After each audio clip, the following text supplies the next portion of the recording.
All right, Shalom. Before I get started with this lesson, I want to give all praises, honor, and glory unto Yahweh, Bahasham Yahweh Shai, Bahasham Makah Kodash. Double honors to my apostles, to the bishops, to the elders of Great Millstone that rule well, which taught me this truth, who are the true leaders of Israel today. And also peace, love, blessings, and salutations unto the elect. All right, Shalom. And I want to go into this article because ultimately, man, what we're seeing is, the prophecies, getting ready to come to pass, man. Well, they're happening right before our very eyes. Okay, now beginning with, our apostles, right? Beginning with Elder Apostle Tahar on down. This word has been going out, man, for 40 plus years. Okay. Well, really before that. But, just speaking about Elder Apostle Tahar, he's been teaching for 40 plus years. Elder Apostle Gabar, I believe 35 plus years. Elder Apostle Rakar, I believe close to 35 years or 35 plus years. And Elder Apostle Raimlab, I want to say around maybe 32, 33 years. And then after that, you have the bishops of Connecticut on down, to the elders that came into 07. The bishops of Connecticut, I want to say at least 30 plus years. And the elders of 07 that came in, on down. But, this word has been going out. And even before that, going to the elders of our apostles, man. Okay, going back to Elder Abba Bivens, who the Lord used to ultimately bring this truth back into the earth. High Priest Elder Yaikwab, King Marshall, High Priest Ariel on down.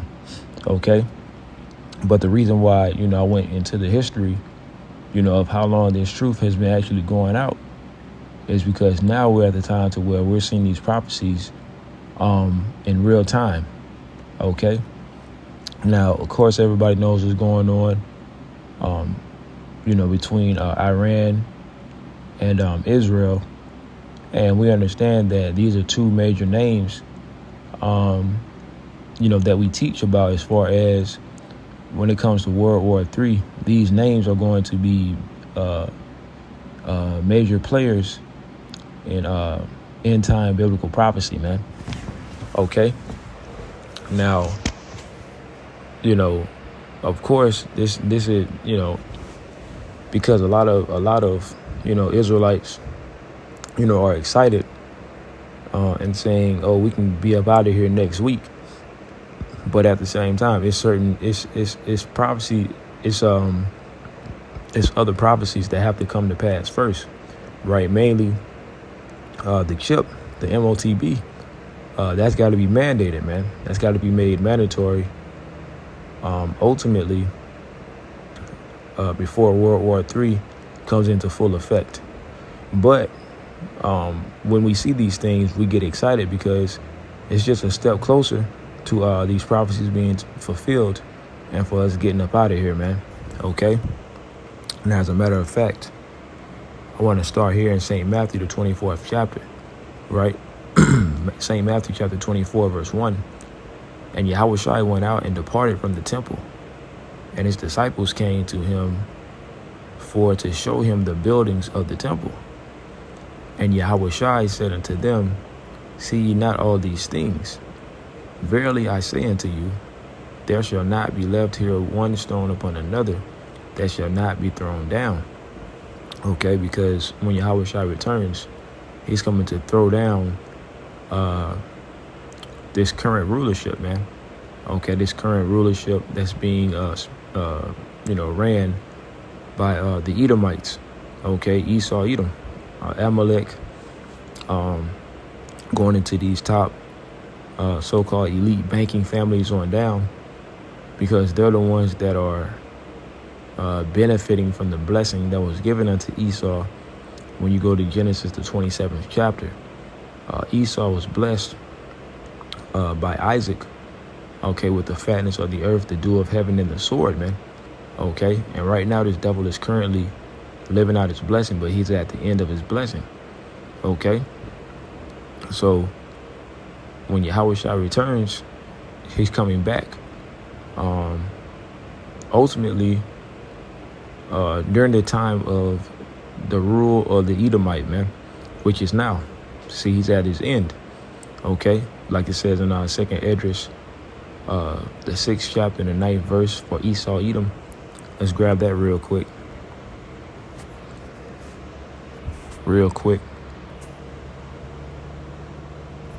Second Esdras chapter 6 verse 9. For Esau is the end of the world, right? And when you go into the word world, it goes into eon, or an age, a period of time for this devil to rule. So he's at the end of his rulership, man. Okay, that's why these prophecies are heating up. You see? For Esau is the end of the world, and Jacob, okay, speaking about Judah all the way down to Issachar, the 12 tribes.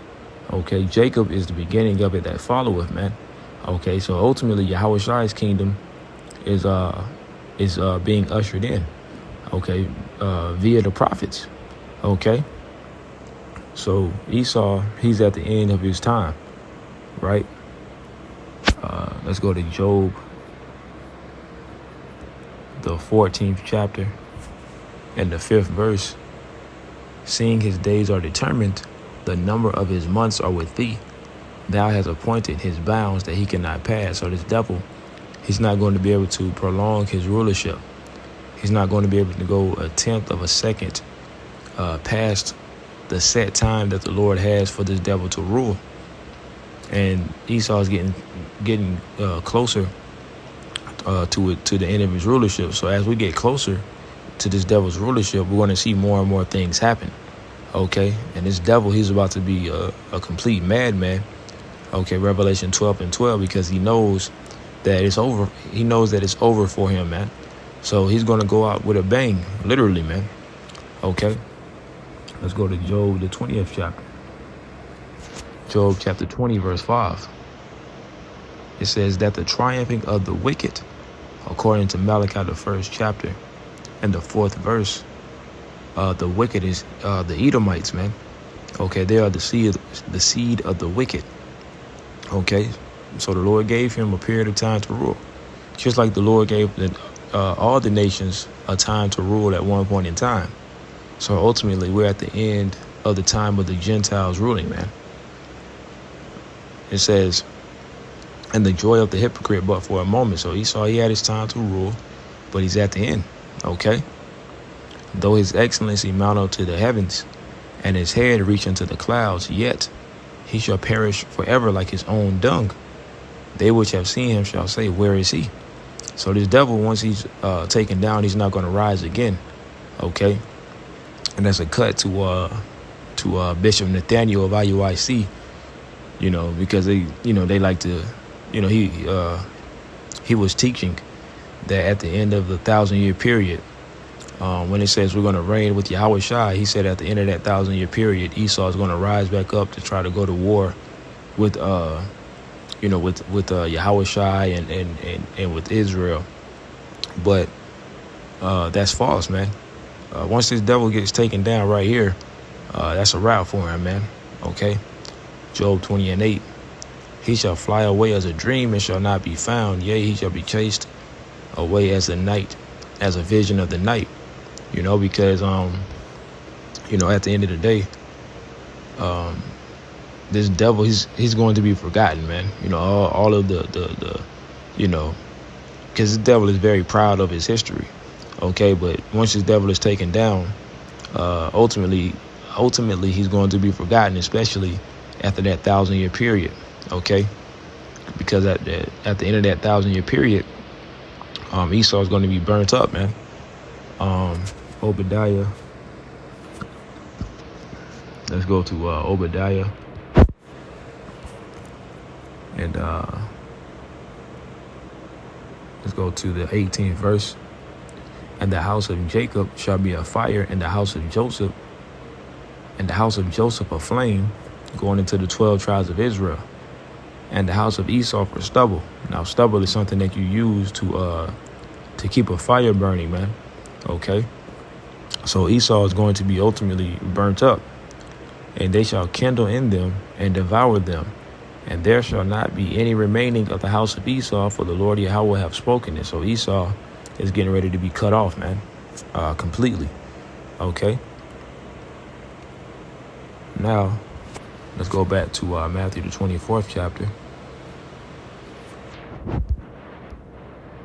St. Matthew chapter 24, verse 2. And Yahweh Shai said unto them, see ye not all these things? Verily I say unto you, there shall not be left here one stone upon another that shall not be thrown down. So the Lord is getting ready to come down and throw down, take down Esau, Edom out of his rulership, man. And he's going to do it physically. Right now, spiritually, the Lord is doing it via the prophets. Okay, by bringing out information on this devil, exposing him and calling him out. But soon, physically, Yahweh Shai is going to physically take these devils out of power. Okay, and America is going to be destroyed, man. And as he sat upon the Mount of Olives, the disciples came unto him privately, saying, tell us, when shall these things be? And what shall be the sign of thy coming and of the end of the world? And we're seeing these signs, these prophecies coming to pass, man. Okay. 2nd Esdras, the 9th chapter. He answered me then and said, measure thou the time diligently in itself. And when thou seest part of the signs pass, which I have told thee before, then shalt thou understand that it is the very same time wherein the highest will begin to visit the world which he made. Okay, so measuring the times, man, paying attention to what's going on in the world and linking them to biblical prophecy, right? Just like right here, right? When we see, these certain things taking place, we can link them back to the scriptures, man. See, a lot of people, they don't understand what's going on, but the prophets understand what's going on, man. We understand that the Lord is getting ready to take this place out. The average American, especially Jake, let's just talk about Jake, because a lot of these heathen, they understand to a degree what's going on. But Jake, when they see news about Iran and Israel, that doesn't ring a bell to them.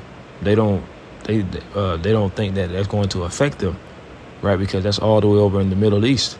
But see, they don't understand biblical prophecy, you see? So this is from The Guardian. It says Iran strikes Tel Aviv and Haifa as Israel conflict enters fourth day. So this thing is heating up, man. Casualties reported in central Israel as G7 leaders were set to meet in Canada, with the battle between the two regional enemies set to dominate the agenda. Iranian missiles have struck Israeli cities of Tel Aviv and Haifa, destroying homes and fueling concerns among world leaders at this week's G7 meeting that the conflict between the two regional enemies could lead to a broader Middle East war. And that's what's going to happen because of biblical prophecy. Okay? See, the Lord is setting everything up. Okay? Hey, the least of the flock shall draw them out, because this is going to end up having, is going to end up bringing America into, this conflict, because they're going to have to back up Israel, man. Okay? No matter how much Donald Trump doesn't want to do it, hey, the Lord is going to force these devils and these heathen to do his will, to go to war, because that's biblical prophecy, you see? So it says, Salakia, Iranian missiles have struck Israeli cities of Tel Aviv and Haifa, destroying homes and fueling concerns among world leaders at this week's G7 meeting that the conflict between the two regional enemies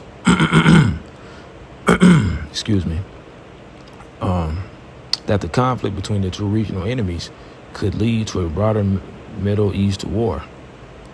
Israel's Megan David Adam, that sounds like Edom, MDA emergency service said Monday that 4 people were pronounced dead after strikes at 4 sites in central Israel, with 87 injured.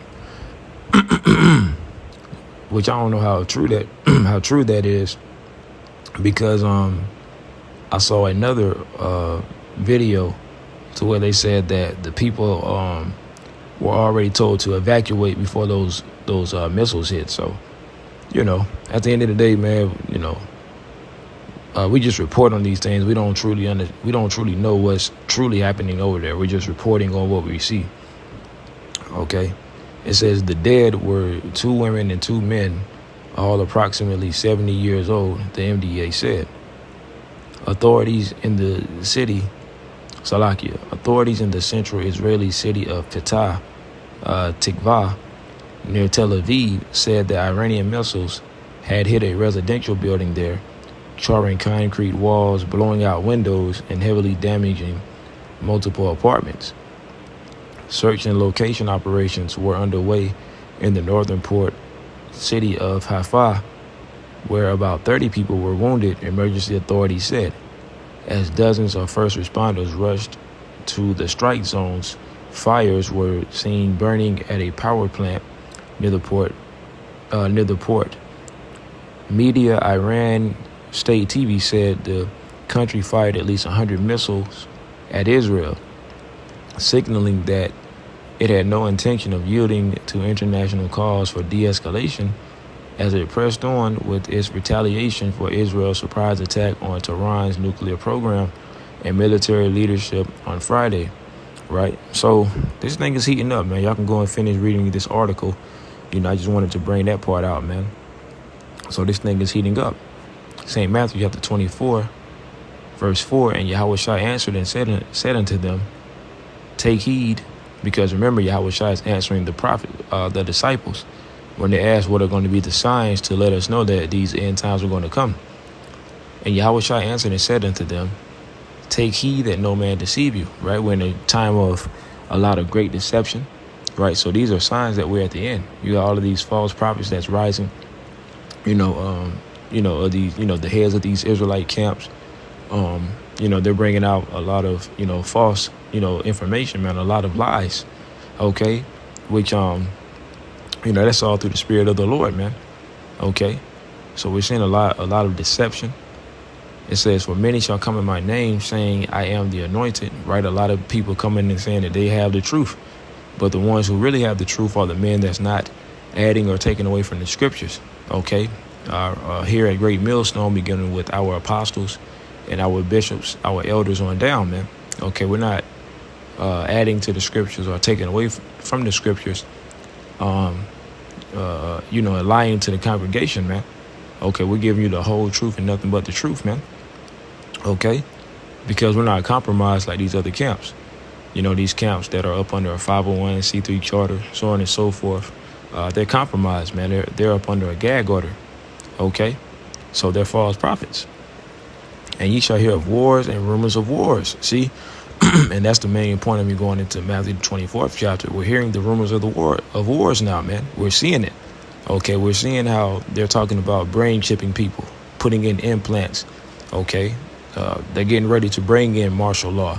You see what Donald Trump did with those National Guard members and the Marines, and they're doing this on purpose, right? Problem, action, solution, right? They have these crisis actors going around starting up shit in these cities so that they can militarize the police and bring in a military presence, which ultimately is going to lead to martial law. Okay, 2nd Esdras, the 15th chapter. Okay, and so these are the times that we're in, and soon, you're going to start to see inflation and ultimately the collapse of the economy, and that's what they're getting ready to do. So that's why they're bringing in the National Guard. Because once the economy crashes, they know people are going to lose their shit, man. People are going to lose their minds. So everything is playing out right before our very eyes, man. You see? And ye shall hear of wars and rumors of wars. See that ye be not troubled. For all these things must come to pass, but the end is not yet. For nation shall rise against nation, and kingdom against kingdom. And there shall be famines and pestilences and earthquakes in diverse places. right? So we're going to see these different wars, right? Class wars, race wars, social wars, gender wars. Okay, everybody is divided. Okay, that's how you know that this kingdom is over. Okay, because a kingdom divided cannot stand. So Esau is over with, man. The Lord has the Egyptians against the Egyptians. The modern day Egyptians being these Edomites. They're at odds with each other. When it comes to these elite, they're divided amongst themselves. So America is ripe for the picking, man. Okay, the Lord is getting ready to take this place the fuck out. Okay, and call Lord Yahweh Ba'Shem Yahushua for that, man, because we are getting ready to get up out of here, man. But I just wanted to go into this article real quick. Lord willing, this quick lesson was edifying. I want to give all praises, honor, and glory unto Yahweh, Bahasham Yahweh Shai, Bahasham Rakah HaKodash. Double honors to my apostles, to the elders, to the bishops of Great Millstone that rule well, which taught me this truth, who are the true leaders of Israel today. Peace, love, blessings, and salutations unto the elect. Shalom.